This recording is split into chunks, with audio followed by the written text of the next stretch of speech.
So, heto na mga kaballers, Ben Simmons babagsak sa Golden State Warriors at ang balita patungkol sa mas lumakas ngayon ang team ng Denver Nuggets. Tara na't pag-usapan natin yan dito sa Basketball Hot Shots.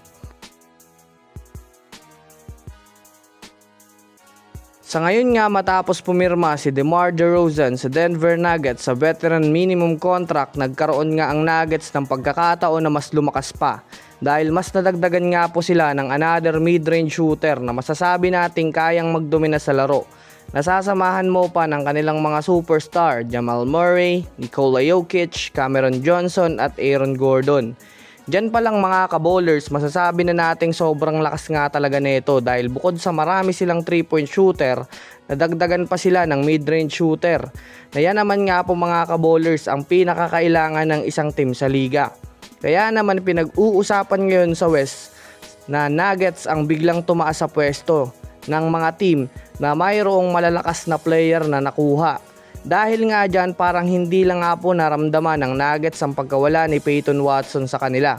Dahil alam naman nila na malaki ang kayang iambag nito ni DeMar DeRozan sa isang kupunan, lalo pat mayroon silang maipapartner ng mga superstar kagaya ni Jamal Murray at Nikola Jokic. Kung sakasakali na makuha agad nila ang tamang rotation at chemistry, maaaring matulungan sila nito na makuha muli ang pagkakataon na makabalik sa finals at magdomina sa NBA playoffs. Kaya talagang bukod sa mga team na nakabuo ng magandang lineup ngayon sa West, isa itong Nuggets sa kaabang-abang na team na kailangan nating mapanood sa darating na 2026 to 2027 NBA season.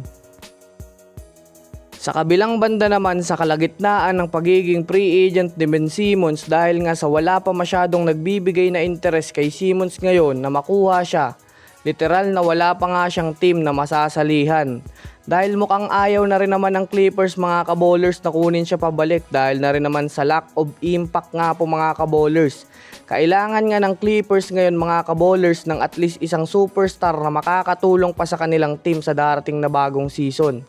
Since matutuloy na nga po ang pagpunta ni Kawhi Leonard sa Raptors, na natiling kailangan pa rin ng Clippers ng at least magagaling na backup kay Brandon Ingram, kay Darius Garland. Kailangan nga nila itong pakawalan si Simmons para sa mga natitira pang mga gagaling na role player sa free agency.